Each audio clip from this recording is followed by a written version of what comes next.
Pour les policiers, c'est sûr qu'il peut avoir un intérêt, il peut avoir le souhait d'obtenir de l'information sur les gens qui fréquentent les centres d'accès au matériel d'injection. Quand quelqu'un se fait piquer accidentellement, se fait mordre par une personne, une UDI ou peu importe la personne, c'est qu'on veut savoir si cette personne-là est contaminée ou est infectée.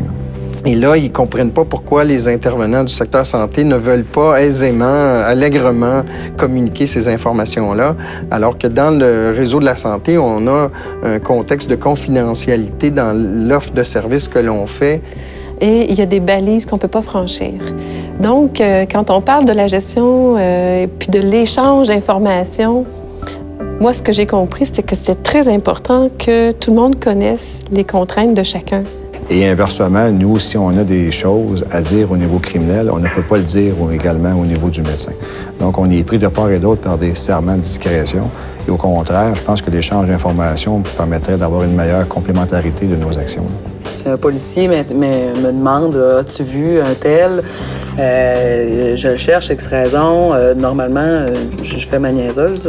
Je sais pas de qui tu parles, je connais pas personne. Mais ça, je vais faire ça même dans le cas d'un couple. Je veux dire, pour essayer de protéger ma relation avec la personne, on sait jamais ce qui peut arriver. Je me sentirais trahi, genre, peut-être. Ce serait plus ça, sentir trahi, parce que je me confie à elle, puis en même temps, ça me causerait de la merde. S'il n'y a plus confiance en point de repère ou en l'image qu'on projette, demain matin, il a besoin de seringues. Il va aller s'en chercher des neuves ou il va prendre ses vieilles parce qu'il veut plus venir à point de repère parce que j'ai brisé mon lien. Puis c'est tout le temps ça, la ligne directrice. La personne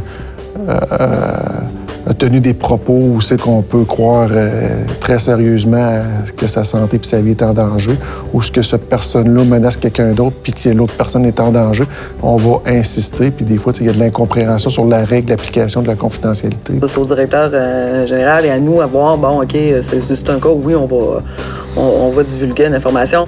Quand le policier est muni d'une autorisation judiciaire, l'intervenant doit communiquer l'information qui est demandée et qui est inscrite au document judiciaire que le policier a en main. L'autre situation où il y a devoir de la part de l'intervenant, c'est lorsqu'il y a danger imminent pour une personne. L'assise légale de cette obligation-là tient de la Charte des droits et libertés du Québec, qui prévoit que toute personne doit porter secours à quelqu'un qui est en danger imminent.